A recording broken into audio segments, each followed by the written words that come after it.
We heard a child say hello, and we were laughing at it. It was coming from a closet, and we kind of let our guards down a little bit, and like that was funny. We're trying to talk to this little child. Next thing you know, we both hear growling coming from that closet, a very guttural, deep growling, and we kind of looked at each other and went, uh-oh. You are listening to Terror Signals, presented by Normal Paranormal. I am your host, Justin Bamforth.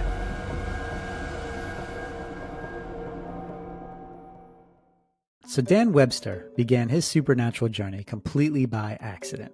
How? Well, it was his love for historic locations. And as you know, there are plenty of historic places that are also haunted.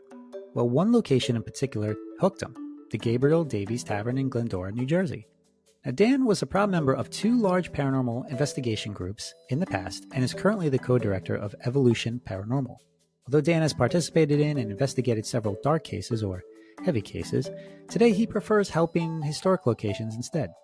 Now, Dan has participated in various roundtable discussions, lectures, and podcasts, including one discussion group that I hosted for several years, and that's how we first connected. And I'm always intrigued by his pragmatic approach to the paranormal, and I love hearing about the experiments that he does in this field. I mean, this man is always experimenting with different techniques and tactics to stimulate responses from the phenomenon, but most importantly, to try and learn about how it may operate. But he always looks for logical and reasonable solutions before jumping to any such paranormal conclusion, which is why I appreciate his expertise and his knowledge, which he's going to share with us tonight. Some of Dan's EVP recordings been mentioned in my book, The Spectrum, but they have also been featured on NJ.com, as well as the Travel Channel show, Ghost Nation. It's in Season 2, Episode 7, titled Evil Inc. Dan Webster, welcome to the show. Thank you, Justin. I didn't know that you were involved with Ghost Nation. How did that opportunity come to be? Oh, I wasn't necessarily directly involved. The director of NJ Rope was involved. He was contacted by the Travel Channel, asking about different locations that they may have investigated that presented a unique kind of problem. And that's kind of how we got involved. We had already investigated the place. It's a place called Zone 13. It's in Deptford, New Jersey. And it was probably the most active place I've ever been associated with. I showed up, I was an assistant director for the group, and we showed up to give like a reveal to the clients. We were helping them out. We don't charge anything, but we still refer to them as clients. We treat everything with respect. So we kind of gave them the group had investigated that I wasn't a part of, and I showed up just to help out with the reveal. And as we're doing the reveal, we all could hear things and see things going on around us that just was like, what was that? As we're doing this reveal, we decided to go back to the cars, grab our equipment, come inside and investigate again because there was just so much going on. We could all hear it. We watched a stool, or actually it was a bench, kind of lift up and make a clunking sound, and there was nobody near it. So there was stuff going on, and we're like, oh, we have to investigate now. Wow, that's amazing. And I don't think that most people realize that, right? This phenomenon doesn't always happen on command. It's so spontaneous, right? It's hard to just document it, but sometimes things take place when you're least expecting it, right? Well, absolutely. That's probably why no one's ever been able to prove to your most skeptical of skeptics that this even exists, because we can't duplicate it. We can't it's never been on command. We can't say, hey, you speak, and then they speak. Sometimes we don't capture anything during an investigation, but yet we had a recording going through a walkthrough and we've captured things, but then during the actual investigation, nothing. So, I don't know what sparks it. I don't think there's any experts in this field. I think we're all hobbyists, and some go different ways, and they jump right to the paranormal. Me, I kind of try to stay off of the paranormal until I hear something that doesn't make sense to me. Yeah, and skepticism is common when it comes to the paranormal, but it can be healthy. It's completely different from debunking. But how do you address those who may not be as open to what we do? Or rather, how do you maintain a balanced approach to your investigations? Well, that's just me. I try to remain balanced. I mean, I'm on teams. I suggest everyone be a part of a team because you can learn so much. Everybody has their own unique either abilities or talents, or like you said, skepticism. Some people, I've been on investigations where people think that there's all kinds of things happening. I'm not seeing anything. I'm not hearing anything. But then you go home and you listen to your recordings. You're like, oh my God, I had the most amazing night ever. You go home thinking it's the most boring night, and then you realize, oh my God, I had the greatest night, greatest investigation. So you never know. You never know. You never know. Well, how did you first get involved with an investigative team? Well, I was at the Gabriel Davies Tavern one day. It was in the area that I lived in Glendora, and just walking around, and a woman pulls up in a truck, and I've all my life I've been fascinated by this building. I love historical locations. I've always looked in the windows, put my hands against the glass and looked in and said, "Wow!" I never even knew it was open. I never knew you could actually go in. Um, and she says, "Are you here for the ghost hunt?" And I said, "No. What do you mean ghost hunt? Like, what's going on?" She says, "Oh, well, we get to go inside and spend the night, and we investigate it." And all I was interested was going inside.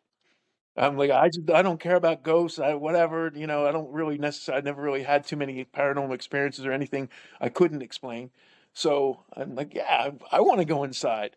Now, I didn't participate in that investigation, but about a week later, I was at a cranberry festival I volunteered for a wolf rescue. And we were there with the wolves, and right next to us, there was the ghost hunters, the same girl that showed up at asking about the ghost hunt. So they were all handing out flyers, and I saw that they were going to be back at the tavern for another date, and I decided to go on that date. And I became kind of curious about it.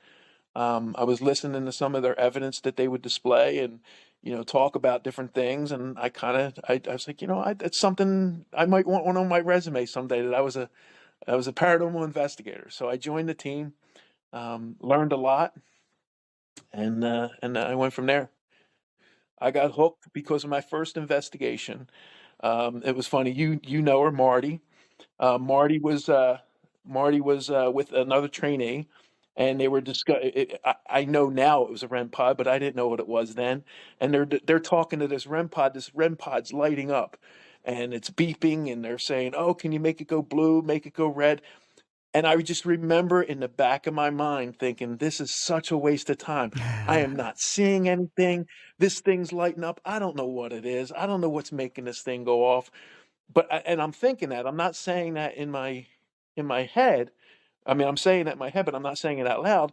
But when I go home and listen to my recording, at that moment that I hear them talking to this REM pod in the background, and my recorder was in my top pocket, and I hear a woman come across my recording in a very, very breathy, airy type voice. And I still have the recording because it's just amazing to me. Because she said, "Oh, baby, tell me how you like it, big boy. Oh, yeah." Oh Now, my gosh. when I heard that, my jaw dropped because I knew there was no one around me who was talking in my breast, my chest pocket, for that to pick up. Like, what is going on here? How's this possible? And it just, my mind was completely blown. I became 100% hooked, and convinced that there's stuff going on out there that we don't have answers to. That's really amazing stuff. I had no idea. I've been to the Gabriel Davies. Well, this was actually the Cape May Fish Market, where my first actually official investigation. Okay. And we later found out, I didn't know, but we later found out that it was a brothel back in the early 1900s during the Prohibition days. No So, kidding. Wow. yeah, but it's just like, what is going on? Like, how do you explain that? So, I mean, and I wanted to explain it. My mind is a very rational mind, and I wanted to explain it. I wanted to understand it. But when you have something come on your recorder that was not there, that didn't happen, you did not hear it yourself. You want to find out what it was. I think the normal person would want to find out what it was. Have you formulated an opinion on what you think EVP might be? Like, is it really the spirits? I can't. I sent you a recording and Hmm. which was a funny one for me. And the reason why it was funny because it was the home of a famous harness racer. His name was Donald Dancer, and it was at the Singleton farmhouse. And I was tired. So when I get tired, I kind of get punchy. Like I kind of start making fun and stuff like that. And I'm not necessarily a spirit box guy. I don't really like the spirit box. To me, it makes too much noise. And I never know what to expect. Like, I don't know if it's a radio. I don't know what's coming across. But during the we were interviewing and we were doing EVP questions. Um, the spirit box is just doing its thing. The hissing and the the changing of the stations. So his name was Donald Dancer, and he was a harness racer. So I hope nobody. I don't mean disrespect, but I kind of said, "Does the song 'Hold Me Closer, Tiny Dancer' offend you or upset you?" And the spirit box is just going, and you hear, "You're joking," on the spirit box. Very clear, "You're joking." And does the song "Hold Me Closer, Tiny Dancer" upset you?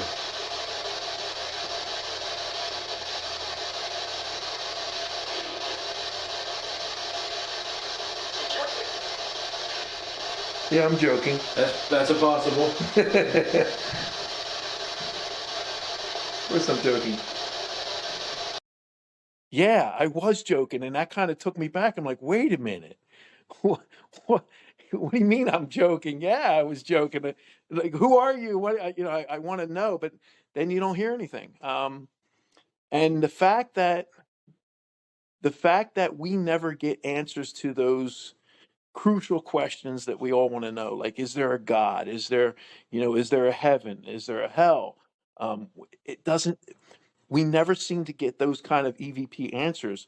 We get very, you know, general, yes or yeah or get out or, usually we get very generic answers to our questions that, it could be anything. But we never seem to get that one, yes, there's a God, or or at least I haven't captured anything that was, mind blowing or, just a lot of a lot of fun. Investigation is a lot of fun. Do you ever ask those types of questions on investigation? Like, is there a God or is there a hell? I have. There many times. I'll go through a series of questions, EVP questions, and most of the time my EVPs, most of the times I've captured things wasn't even during an EVP session. It was just kind of like either I was conversing with someone or just walking around and noticing things and I hear something. And um, again, I'll go back to Marty because she was a part of the first group that I joined, and she used to give classes on how to fine tune your abilities. And I was never somebody that had abilities. So I attended her classes, and one of the practices that she taught us was when you're in public, when you're around, in nature and you're walking down the street, try to identify every sound you hear. Make a mental list of everything you're hearing currently. And the more I started hearing that and and documenting everything that I would hear, like a dog, a bird, car horn, people, a conversation, a song, a radio in the background, or the trees move, the leaves blowing, anything, any kind of sound, I would identify it. And I noticed during investigations, I started being a little bit more aware of things I hear. So now, like the EVP that was on Ghost Nation. I heard something. I couldn't make out what it was, but I heard a whisper, and I and another investigator, we both heard it. We just couldn't make it out, and then it turned out to be an older lady that says something about I'm not moving, and there was no older lady there. So Yeah, there's one particular EVP that's always fascinated me that you caught, and I wrote about it in the Spectrum. And on the recorder, there's a female voice that whispers, "Do you have to use the bathroom?" But you never heard the voice in real time. However, seconds right after that, you tell your team quote, I'm going to use the facilities first. And this is like, it kind of gets into the spirit box session that you mentioned, right? It's almost like this phenomenon, whatever it is, has this precognitive ability, right? Or it really calls us to reevaluate what a ghost might be. What is it somehow tied to our thinking, our physical responses? Does it seem to know things before we even know we're going to say them or think of them? Does that scare you at all? That the phenomenon might be one step or two steps ahead of us? It intrigues me. I wouldn't say it scares me, and I would tend to agree with what you're saying. And by the way, I was on an investigation with Taryn, and we all know Taryn. I love Taryn to death. She was actually the only one that we were in a basement, and we were doing it for a team, and there were other teams on other floors. And yeah, we had just sat down in a basement, and we had part of the team. We use radios and say, okay, it's 9 o'clock, and we're going to start our investigation. It was a couple minutes before we were going to start. We sat down in the basement, and I looked over and I saw that there was a bathroom, in a restroom in the basement. And I thought to myself, well, before we start, let me use the bathroom. I kind of thought that to myself. And I said to Taryn, I think I'm going to use the facilities before we start. And like you said, there's a female voice that says, right before I say that, you have to use the bathroom. And that's when I said, I think I'm going to use the facilities.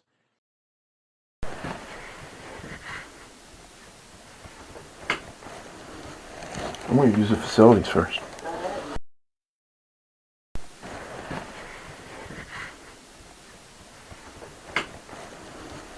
I'm going to use the facilities first. I didn't even use her exact words, which was kind of, it blows my mind too. Like what, again, it goes back to, is was it subliminal? What was it? Was there an actual spirit there that kind of was whispering in my ear? Was it my spirit guide? I mean, I don't even know what a spirit guide would be other than a spirit, but um, or was it something that I created? In my mind, did I think that and have a voice come over a recorder? Again, it goes back. There's so many possibilities, and you'll probably go crazy trying to figure it out. Yeah. And we try, right? I mean, we go into these investigations thinking we might have a potential answer or a line of following that, or investigating rather, that we could follow. And then something occurs that makes us completely reevaluate what this phenomenon could be.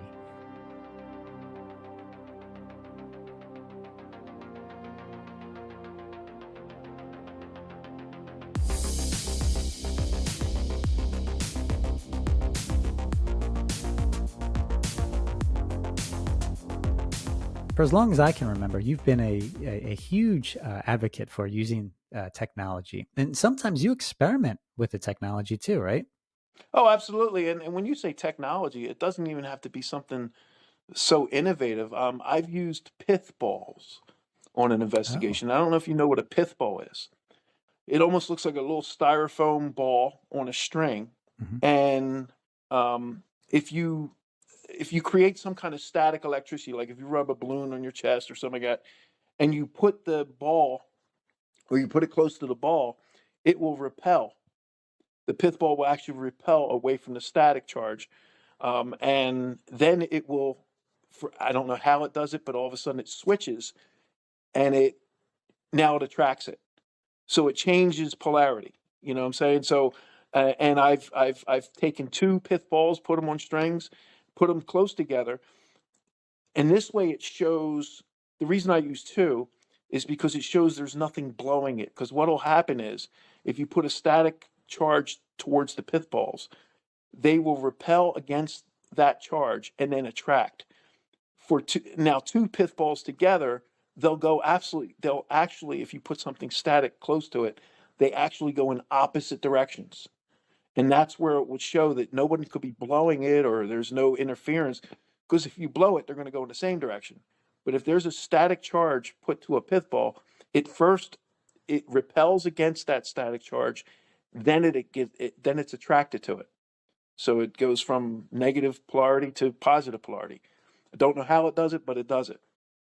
Things like that. I've used frequencies, and I've always been I love Nikola Tesla, and he was big on frequencies, and I think he said something about if man could ever figure out frequency, um, we would discover the meaning of life. Um, or something to that effect, and I believe that because it's the only thing that explains why we hear certain things. Why are you know some investigations I might hear something, some investigations I might not hear anything. But scientifically, frequency is what explains that because our hearing range is very limited as far as the frequency range. So, What are some of the experiments that you've done specifically with frequency? um, well, I've played certain frequencies to see if it inspires. Like, I noticed that when we do EVPs, if you put it on a spectrometer, um, or an oscilloscope or something like that, you can kind of see that it's a frequency that's either below or above your hearing range. It's like right on, which explains to me. I was in a band for a while and we did a lot of recordings and things like that. And if you narrow down a frequency, like if I'm talking now, if you're recording me, you can actually take use a spectrum, some kind of a way to limit some of the frequencies. Like you can turn down the bass, you can turn down you can turn down different frequencies and limit the hertz, um, almost like an equalizer. But if you turn all that down and you're left with the extremes, you hear me as a whisper as opposed to my actual voice. You can take the bass out of my voice, you can take the treble out of my voice, and when you take a lot of that out, you're left with a breathy whisper. And I think that's why a lot of times on our recordings, we actually hear it comes across as a whisper. I think the frequencies that's, what I'm saying, I think that, because and explains why our recorders pick up things that we can't hear because the recorders have a wider range.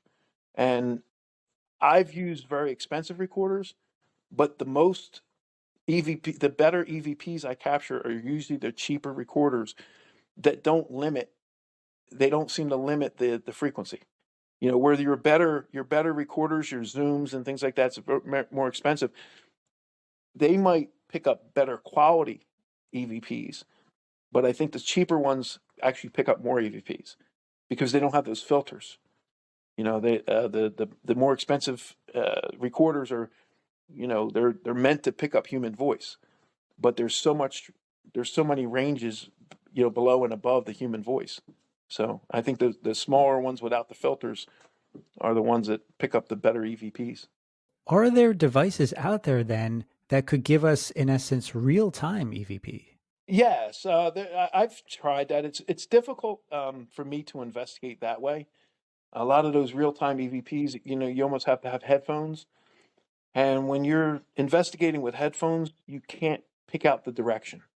So, like, if you did hear something, you can't say, well, it came from that doorway. You don't know if it came from the right to the left, in front of you, behind you, when you're wearing headphones. So I try to not use the real time EVP type devices, but yeah, I think it would be the best to investigate with, um, if you're just looking for something.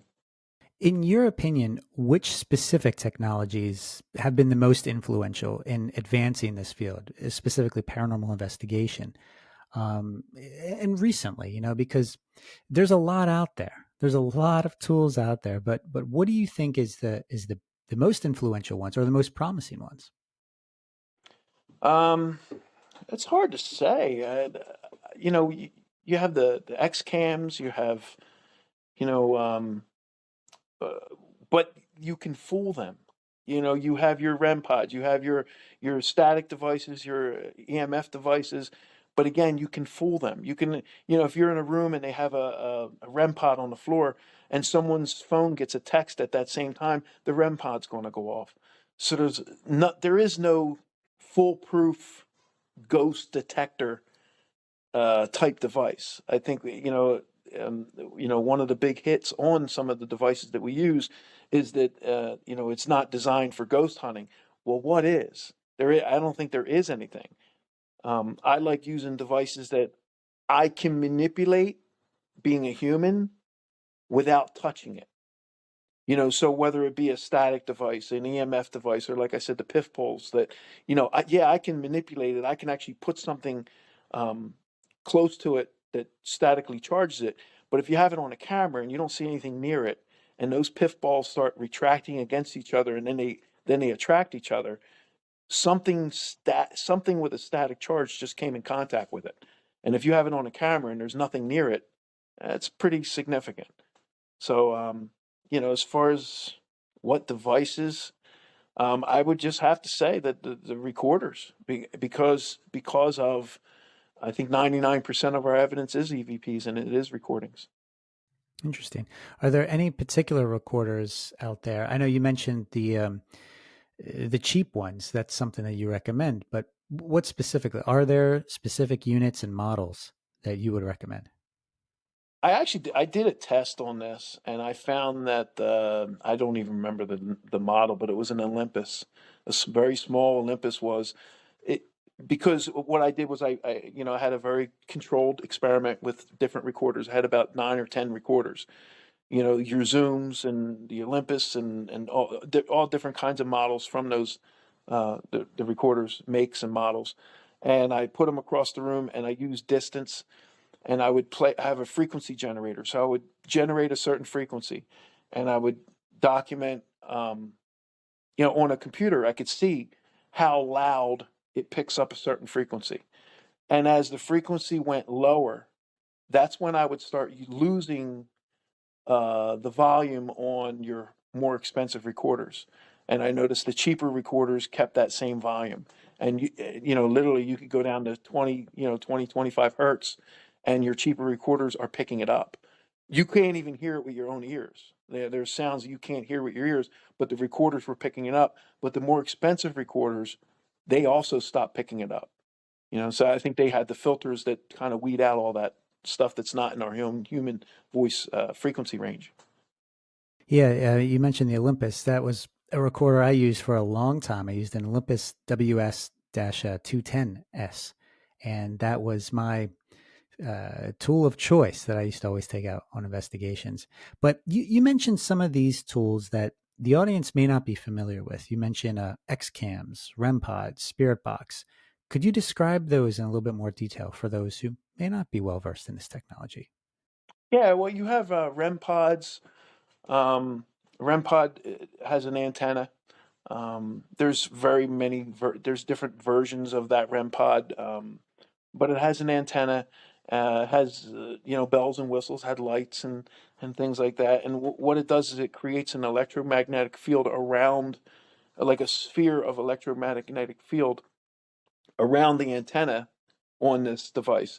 I've seen them where people would put these devices inside of a stuffed animal, like a trigger object or anything like that. And if something penetrates that, you can, it'll sound an alarm or a light will light up or, then you have, statically charged devices like the dome or things like that, where, anything with static um, comes close to that, they'll start lighting up. The problem is like, I've had a dome or I had some of these static things, just playing around with them and seeing how they work. My dog will be across the room wagging his tail, and it's making it go off because of the static in the air. So, again, it could be our clothing causing them to go off. That's why I'm always skeptical of these things, and I try to figure out how they work and what would what would trigger a false positive. And of course, when I'm on an investigation, um, I've been asked this by Kenny Biddle. Kenny Biddle is a great guy. Love him to death. Good skeptic. And I've been asked, well, how do you know it's a spirit? I don't know. But like when you're fishing and you have a lure on the end of your line, you have to jig that. You have to jig that lure like there's a fish there. You have to pop it, you have to, reel it in and you jerk it and stuff like that, trying to catch a fish. Well, I'm trying to catch a ghost, so or a spirit. So if that REM pod starts going off, no matter what I think about what's going on, I'm going to act like it's a ghost because of that chance it might be. You know, it's never been evidence for me. A REM pod and any of these devices have never been evidence for me alone. But at that same time, if my recorder captures something at that same time, to me, it reinforces that what was going on was true. Yeah, and you have a lot of experience, not just going to historic locations, but you got your training working residential cases, right? That's correct. Yes, both. So, I'm somebody that I can't say no to something. So when someone says, "Hey, you want to go do this?" Yeah, I'll give it a shot. I don't necessarily. I don't believe in demons. I mean, it's not something that I think it's. I guess it's possible, but I don't necessarily think that we're dealing with demonic things. Me personally, I think we're probably just dealing with very mean, nasty spirits. You know, I, s- you know, I but I'm very open minded. And you've taught me a lot because I was part of your roundtable discussions and things like that. And I don't believe in Bigfoot. I don't believe in UFOs, but I will watch these things and keep that open mind that it is possible. You know, I think I would believe more in the Loch Ness monster than a Bigfoot because of all these years that people have been claiming they've seen Bigfoot, we still don't have one.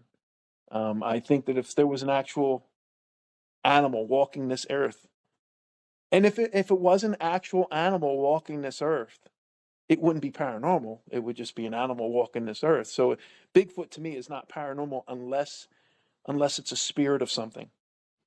You know what I'm saying? Like if you saw a badger that no one's ever seen before, that's not paranormal. That's just a badger no one's ever seen before. For some reason, um, no one's ever captured a Bigfoot. No one's ever shot a Bigfoot. No one's ever found a dead Bigfoot. So, the Loch Ness monster or something that, or a UFO, it's not here on Earth. So there's a better chance of not finding it, a dead one, or getting a better picture of a live one. But, um, but it is possible. Everything's possible. This paranormal adventure has opened my mind to anything is possible. do you think that there is a possibility then that ghosts may not be the stereotypical preconceived notion that we have of ghosts, that they're spirits of dead people? Could it be something else? Um, Not sure. There's locations. I brought this location up the other day. I was actually in New Jersey the other day, and we have investigated. The team has investigated a place in Winslow that's in New Jersey, and there's probably I've been on an investigation probably 3 or 4 times, investigated that location, and every time, almost every one of our EVPs was profanity. Now, we don't get much profanity in other places. Why there? Why do I don't compare my EVPs, or I don't compare my reports to other people until it makes the final report. But then when you see the final report, you realize that investigator A caught a profanity type EVP. Investigator B also profanity. I mean, and this was vulgar profanity in this one house. Why? I don't know. But if it's not spirits, you would think that type of EVP would be everywhere, but it's not. It's limited to certain locations. Like, it's almost like someone that lived there. That would be the only reasonable explanation of me, that someone that was associated with that house that lived there is just a very profane type person. But wouldn't that be the spirit of a deceased individual then that is there, or is it something else? My logical mind says, yeah, it would have to be.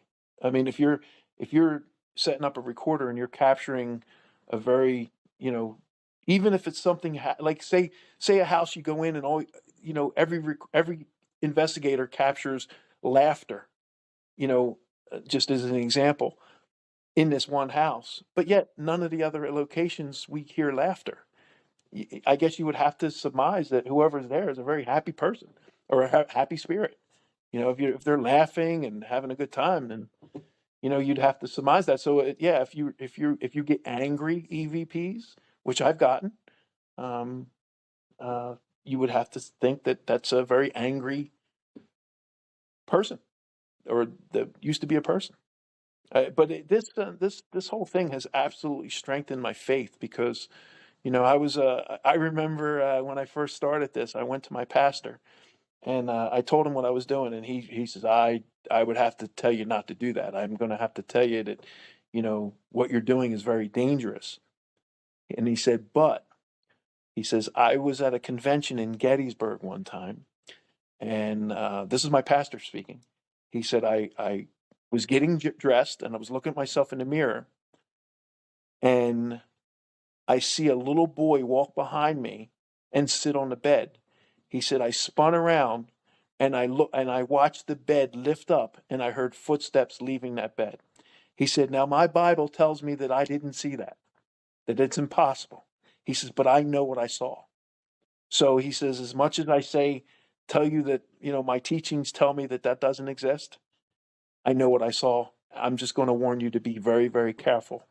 And so far I haven't been careful, but I haven't been followed home yet either. Well, I mean, on that note, because I do consider myself a Christian as well, nowhere in the Bible does it say that these things do not exist, but rather it cautions us and warns us against interacting with these forces that do in fact exist. Absolutely. And I mean, you go back to the Catholic Church, they say that, there's, they talk about how, but they have a whole division of exorcists, yet they don't want to talk about it. It's funny that they don't want to talk about it. And, for years, the government has not wanted to talk about UFOs. And now all of a sudden, I think I've had this conversation with a few, all of a sudden something changed where they're more, hey guys, look what we captured. What's your opinion? They release it to the media. They release the government was the ones that were sequestering it. They were the ones that would, suppress it. They would say, it's the Phoenix Lights, weather balloons. They would come up with an excuse. Now they're the government, the militaries. They're now actually releasing the footage and saying, hey, what do you guys think of this? What's Joe Public think of this? Why that is, I don't know, but something changed. Something changed in their mentality or the way they deal with things now. Well, earlier you mentioned that you don't believe in UFOs, but when this information comes out, how do you make sense of it then? Do you still take that stance of, well, maybe they're misinformed? No, Or I absolutely believe it was possible. I mean, I've seen some things that I couldn't explain, in the sky. But do I believe it? That's a different story. I just don't believe it because I've never seen it. I'm not going to believe it just because you say you saw it. I believe you think you saw it, but I can't believe that they exist until I see it or I experience it. I didn't believe that there were ghosts. Yes, I've had situations where I'm home alone and thought someone was upstairs all day long walking around. I thought my dad's girlfriend's daughter was home walking around. And then at some point, I'm like, what is she doing? I go up there and there's no one home. So there's been certain circumstances where, when I was growing up, I never believed in ghosts, but there were things that were going on that I couldn't explain. Just like an investigation, when I go into a house, I don't believe that there's a ghost there until I come back and I have a little bit more evidence to suggest that there might be something else going on here.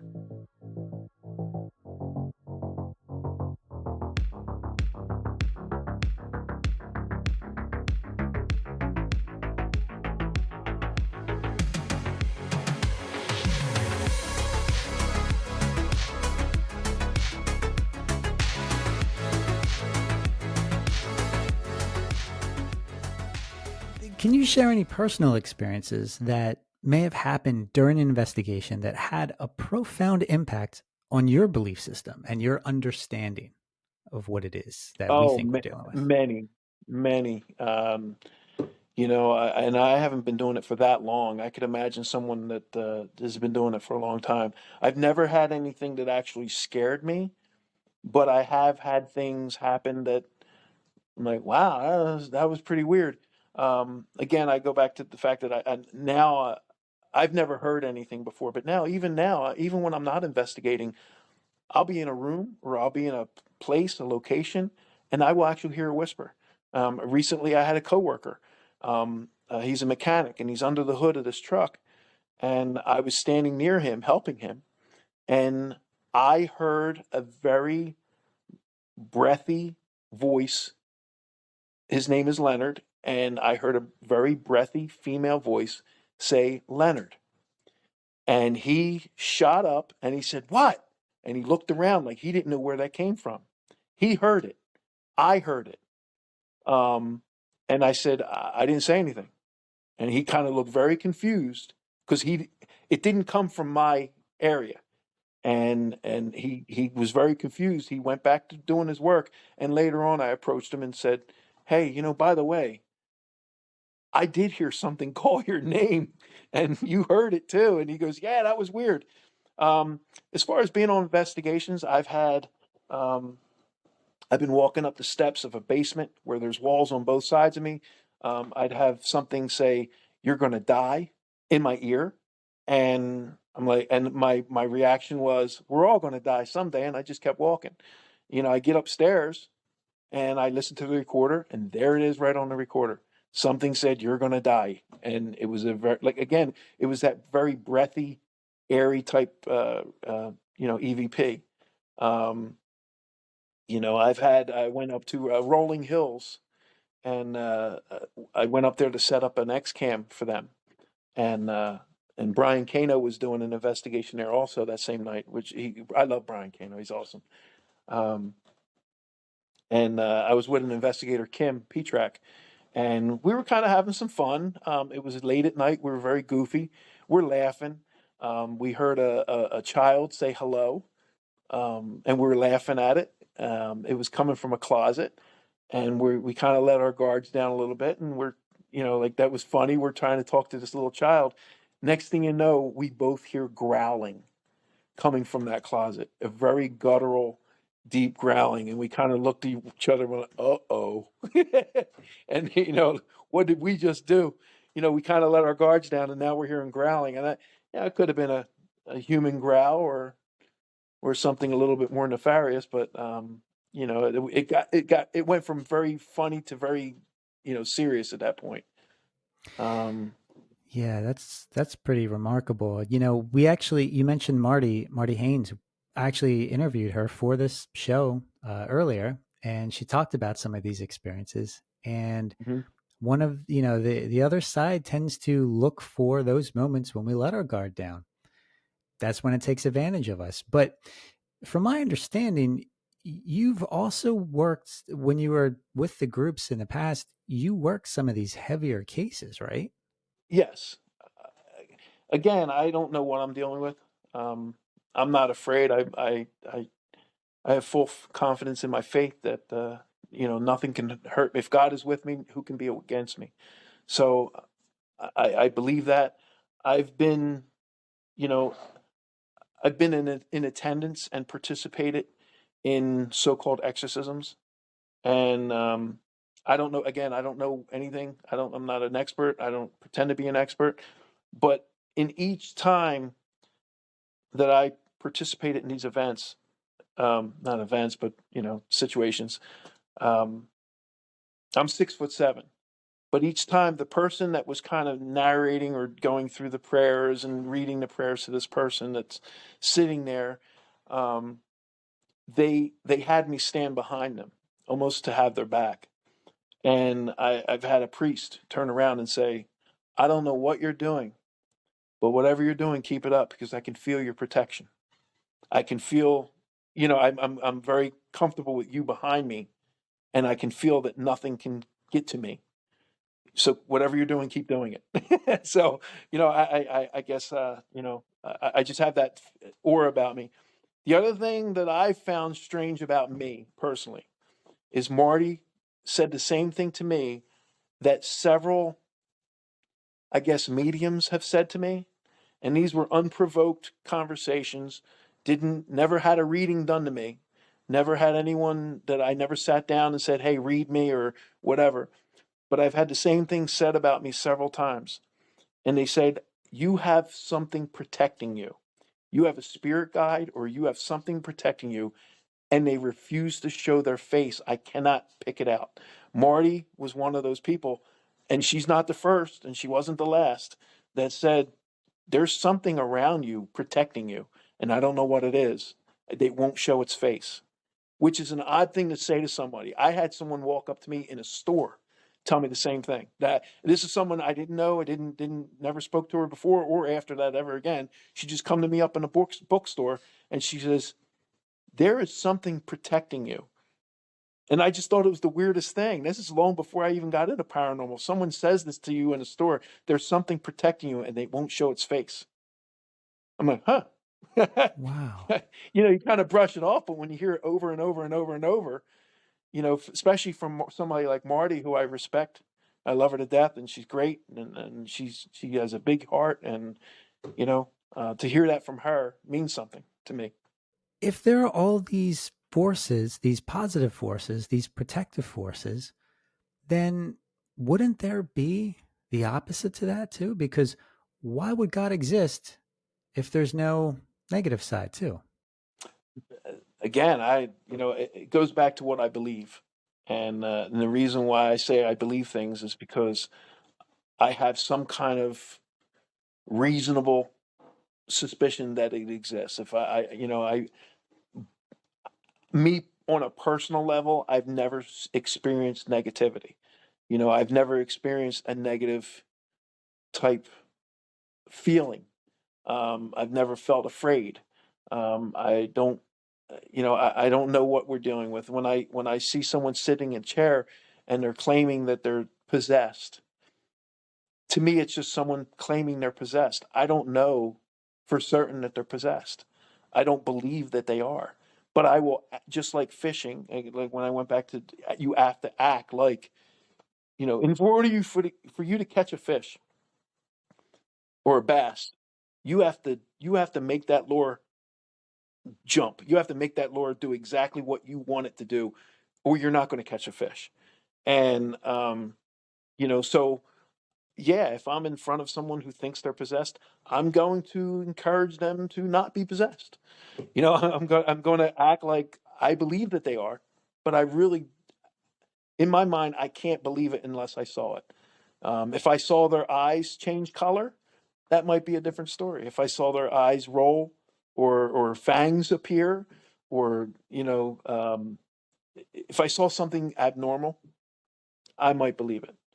I haven't seen many things on an investigation. I have seen a couple shadows.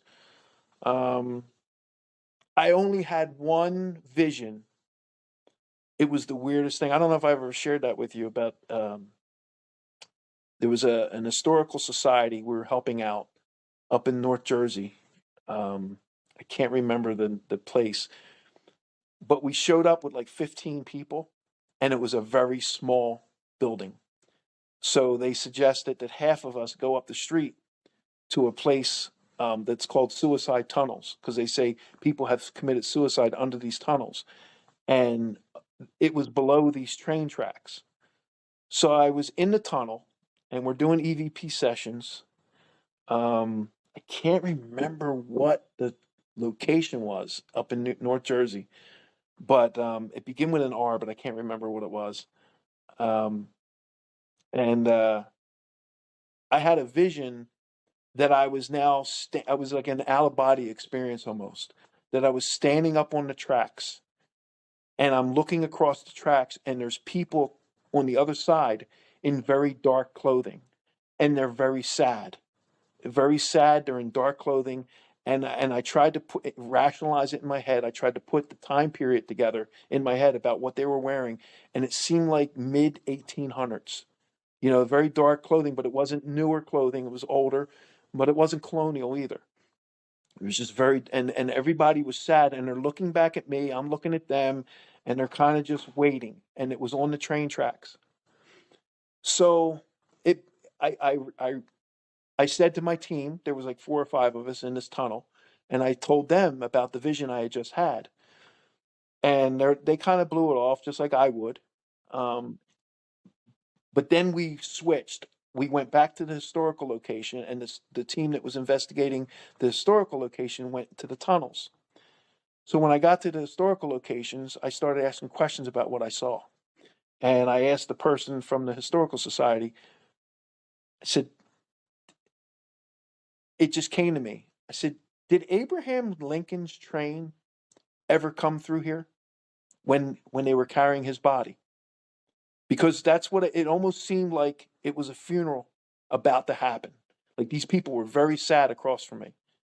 And she says, I don't know. And she went to a couple books. She opened up a couple books and she couldn't find anything on it. She goes, I don't know. Well, about a month later, I got an email from her. Oh my God, Abraham Lincoln's train came right across those tracks. And she said, I can't believe it. We never knew that. The Historical Society never knew that Abraham Lincoln's train came through their town. And then when they looked, they found out the route. Yeah, it went right through those tracks and those. So now, whether I saw that or not, I don't know. It's one heck of a coincidence. And now I think that was the only vision I've ever had on an investigation. But it made me happy, whether it was true or not. It made me happy that now that Historical Society knows they can advertise it that Abraham Lincoln's train came through their town. That it's something that made them very happy too, to find that out.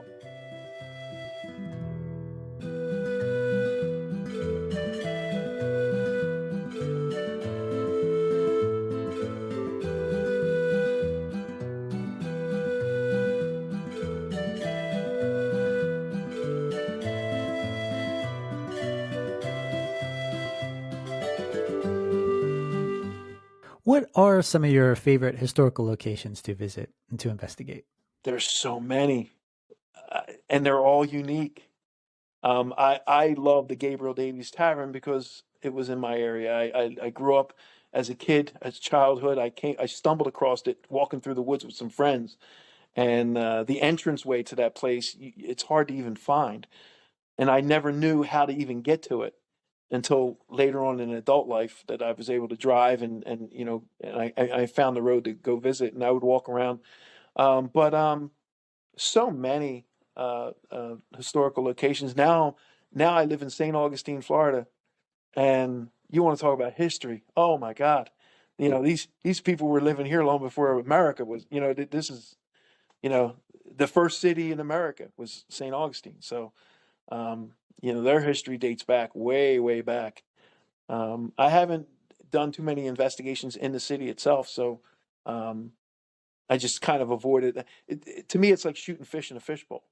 Like if this place is supposed to be so haunted, I'd rather find spirits somewhere else. I'd rather do EVP sessions where you wouldn't expect to find an EVP. But yeah, I love all historical locations, and they're so unique. Um, One thing that I found was that a lot of historical locations that are still standing today actually had something to do with each other way back then. Like they seem to be affiliated somehow. Like when you look, because I've been on historical locations, their boards, the board of directors and things like that, and you do research about the place and you find out that, well, this person was married to the same person that lived in that house in Pennsauken, that still stands. That Pomona Hall.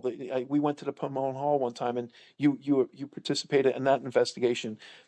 They were the Coopers. It was the old Cooper house, and the Coopers were friends with the people that owned the Gabriel Davies Tavern.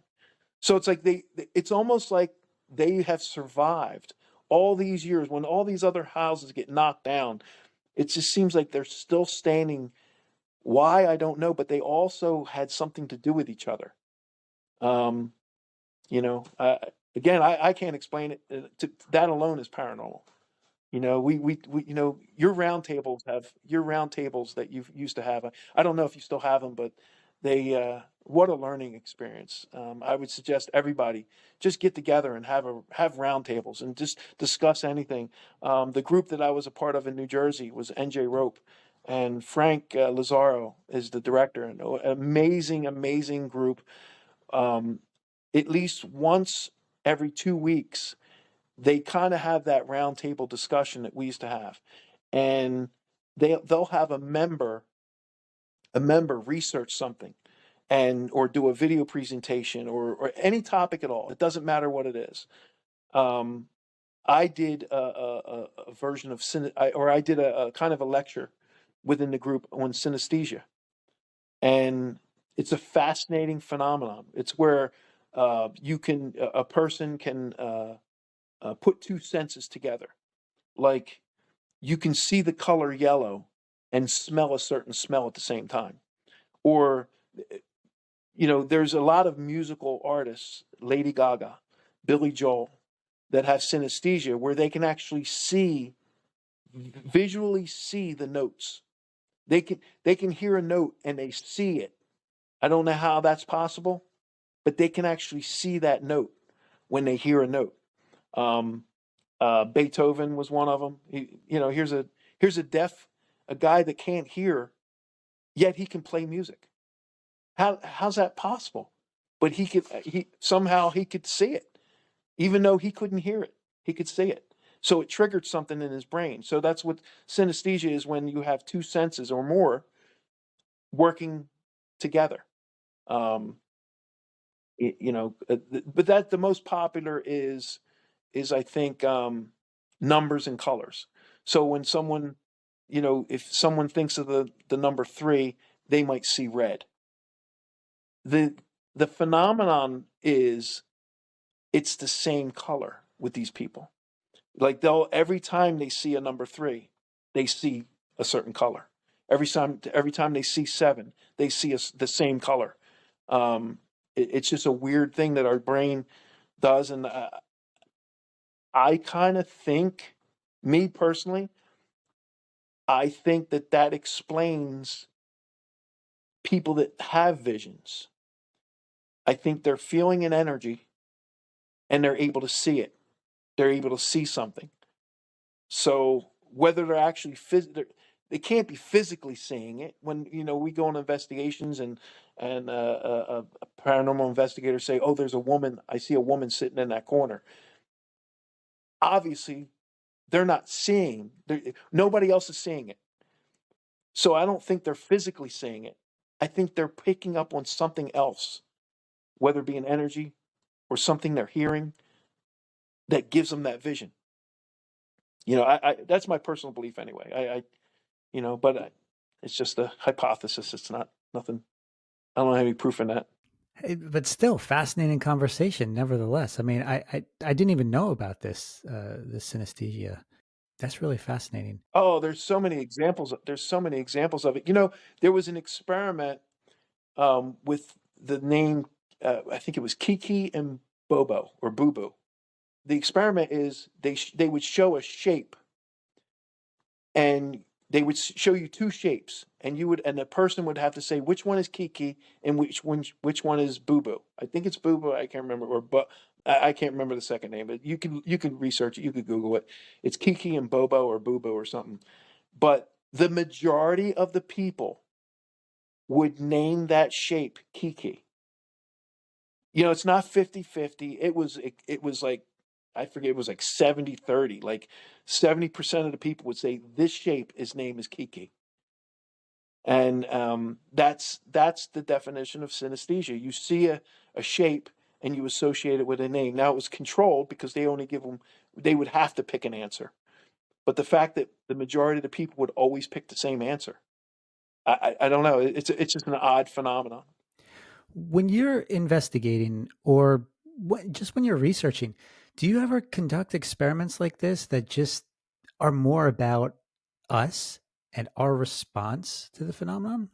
Um, Very briefly. The reason is because that would be on an historical location. When we're on in a private house, it's not the time to experiment. And most of the investigations I've participated in was private houses. People would experience things. They're afraid. They want to explain it somehow, or they want it to go away, or whatever. And they would ask our group to come in, and we would. So it was just more on a serious level. Very rarely have we ever had um, an investigation where we can afford ourselves to experiment. Now, the historical locations, yeah, we can experiment with different things.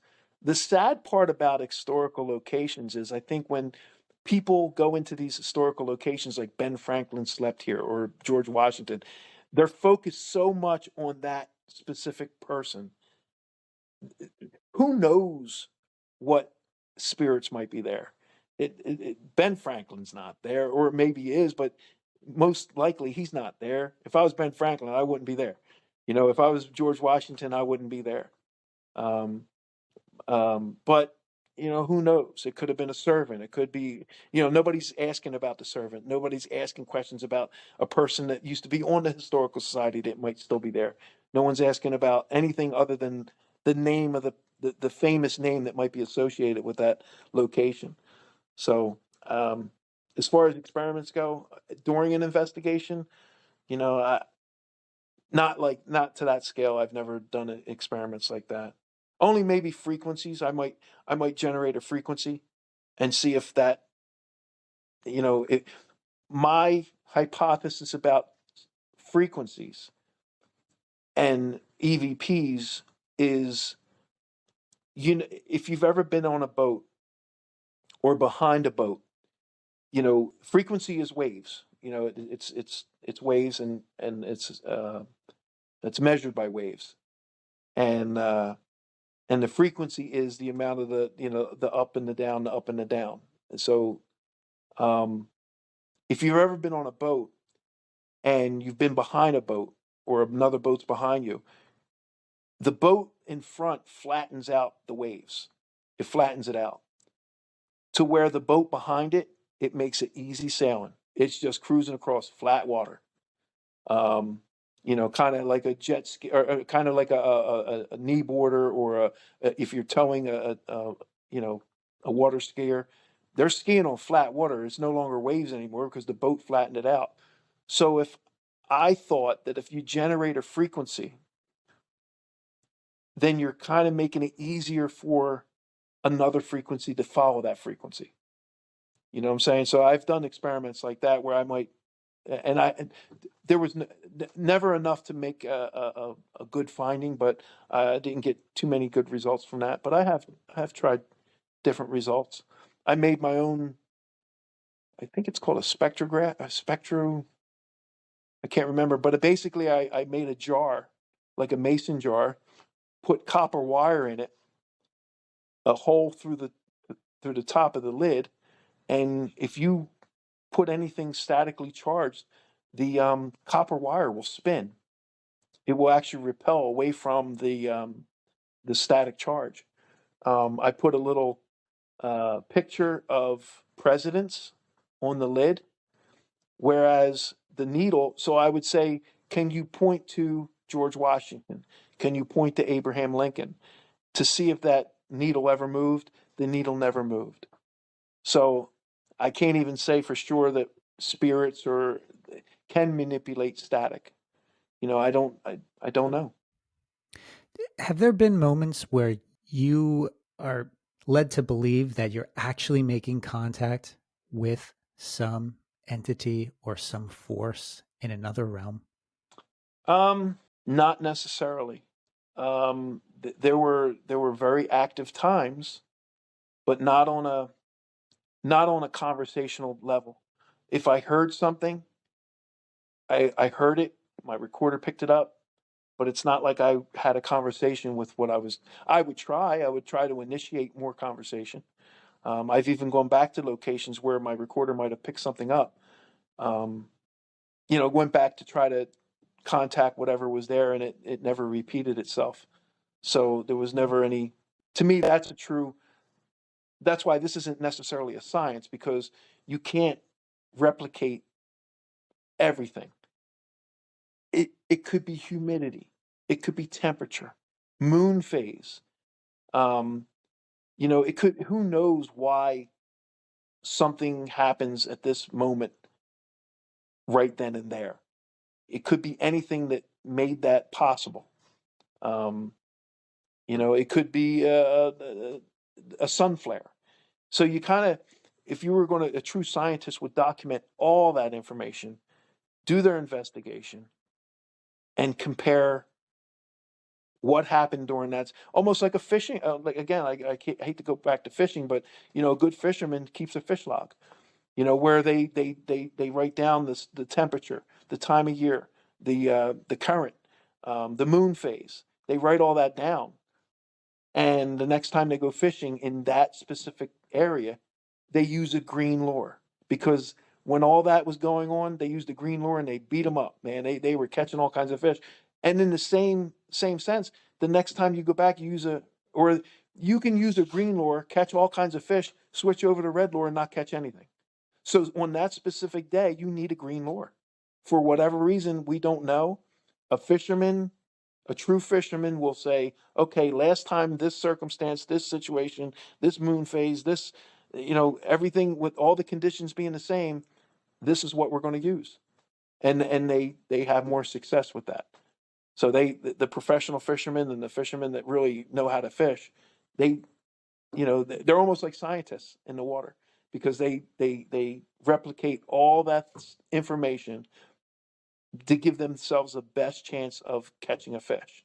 And I think that's why it's important for me, um, to stress that if you're part of a group, keep track of all that stuff, because the more investigators, the better. Because who knows why a certain person captures something. It could be them, or it could be a condition. Who knows? But the more you do it and you keep track of all that stuff, you'll, it'll improve your chances of capturing something, later on. I know that you have a strong connection to the Native American community, but what can we learn from different indigenous cultures and their approach to this? Probably so much. I don't, I'm only 23% Native American. Uh, through my DNA.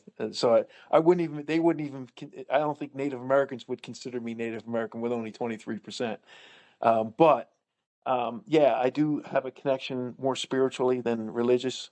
Um, uh, there's something about it that, the outdoors, the wilderness, um, I had a strong connection with the wolves. Recently, Justin, since I moved to Florida, I have a connection with owls. I can call owls. I've mimicked their voice. They come when I call them. It doesn't fail. They have conversations with me. I've videoed these conversations. They come to my place and they will warn me about something. I don't know what they're warning me about. It could be this is Florida. It could be an alligator in the area. It could be a panther. It could be a bobcat. Could be a bear. Could be a rattlesnake. But it seems like every once in a while they will sit right above my door and they will give these loud noises. Um, Now, when I call them, um, it sounds like this. Oh, oh, oh, oh, oh, oh, oh, oh. And I do that a couple times, and literally they come, and they have followed me around the property while I'm cutting, and I'll be chainsawing a tree down, and they'll sit right above me and just watch me. So as far as the Native American, I don't know if that has anything to do with it, but it seems like for whatever reason, since I moved to Florida, I have this connection with these owls, and they come all the time. They wake me up at 3 in the morning. They wake me up. They're outside my door. Just I recently, the two that usually come, they just recently had a little owl, and they basically brought their newborn owl to see me. I can't explain it, but they I know I sound crazy, but they really did. I'm like, wow, they have a new owl. And they're there, and they sit right above my doorway. Um, and there's nothing there for them. I've never fed them. They just come when I call, and I've tried it off my property. I've gone to several, on hiking, and I'll give out my a couple calls, and there here comes the owls. The owls will come right in. So they come when I call them. And I don't know what it is about my frequency or whatever I'm doing. I'm doing it right because they come when I call. I don't know why, and they don't expect they know it's me doing it. They stare right at me. It's not like I'm trying to fool them. They don't fly away when they realize it is me. I think they're more intrigued. They're like, "What is this featherless owl that's calling me?" Well, you do know that some say the owl has a connection to the other side as a psychopomp or a spirit that leads often newly departed souls to the afterlife. On the flip side, however, some say that owls have a strong connection to the alien abduction phenomenon as well. But tell me about your experiences with the wolf rescue, because that is very fascinating. Well, the wolves. When I was in New Jersey, I volunteered for a place called Howling Woods, and amazing place. The reason why I love that place was it was a rescue. We never had bad experiences because it's not like a regular animal shelter where you're dealing with abused animals or you're dealing with animals you have to put down or wolves are very resilient. So um, these animals were, people had them as pets for whatever reason. I don't condone people having them as pets, even though I did, mainly because I fell in love. I rescued them and I fell in love with them and I took care of them, but they were already someone's pets. You can't release them in the wild. They've never been wild. They've been bred to be someone's pet, but they have certain instincts that they don't make great pets. So I wouldn't recommend that. But one of the main things I've learned from them, and you start realizing it with other animals too, is they communicate without the power of speech. How that's possible, I don't know, but you think about it, how many animals, birds, fish are actually able to communicate without the power of speech? Every one of them. So if you think that's what really opens my mind to a lot of things. So if you think that humans can't communicate with the power of speech, you'd have to believe that we are the only species on Earth that can't. And I believe that we probably could communicate just, you know, mentally. We could probably communicate with each other mentally if we knew how. But we have this gift of speech where now, we can communicate with speech and it makes it easier. It's probably dumbed our brains down so that we don't know how. We've lost that instinct to be able to communicate, you know, with our minds. But wolves, they can literally communicate, and the alpha doesn't have to say a word, doesn't have to growl, doesn't have to do anything. He, the alpha, is usually a male. Sometimes it's a female, but the alpha usually will tell which wolf, okay, it's time for you to eat. It's time for you to do this. It's time for you to do this. And they have to do it. And that wolf is able to communicate with them without the power of speech, just by a look or whatever it is, and they follow right in line. So yeah, the wolves do have a special place in my heart, and they always will. And I learned a lot from them. Yeah, I just remember seeing some of these photos that you would show me. They're just absolutely remarkable. You're there with the wolves. They trust you. You trust them. It's just amazing what we can do with the animal kingdom if we just give it a chance. If we just begin to understand them, not from a human perspective, you know, and we just quiet our minds and just listen to what they're trying to tell us. Even though it's not that typical verbal communication, obviously, but there's so much we can learn and so much we can discover about ourselves through these experiences. You've shared a lot of experiences with us tonight, but how can people get in touch with you? Well, I'm not selling anything. I don't need anybody to contact me. Honestly, uh, yeah, I don't have a website. I don't even go on Facebook anymore. The political atmosphere kind of, Yeah. both sides, whether you're from this side or that side, you you all kind of turn me off of that. So I don't even go on Facebook anymore. I don't get involved in any of that. Right now, I'm just kind of doing my own thing. At some point, I'll probably find a group down here to get involved with, and that kind of shares a like-minded type approach on ghost hunting, because it is fascinating. I recommend anyone out there join a group, and it'll open your eyes and ears and every other sense that you can possibly think of. Get in contact with someone like a Justin. Justin's probably one of the most intelligent people I've known.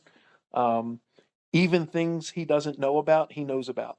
You could say, "Hey, Justin, did you see that movie Red Shark?" And Justin will say, "No, I didn't hear of it, but isn't it directed by so and so, and it stars this person, and it was written by a book?" So even things he doesn't know about, he knows about. I'd love to see Justin on Jeopardy. Oh my But gosh. someone like a Justin has opened my eyes and mind to so many different things. I don't even have a favorite roundtable discussion. I think they were all amazing in their own sense. We went from topic to topic to topic. Mothman, and I remember you even talking about. I think there was a generated number on 9/11, the date of 9/11, that all of a sudden, like, when they do these algorithms, it's always usually consistent, but for some reason on that day, the algorithm was different. The computer generates. So the computer picked up on our emotions, basically. Um, and it's just too coincidental.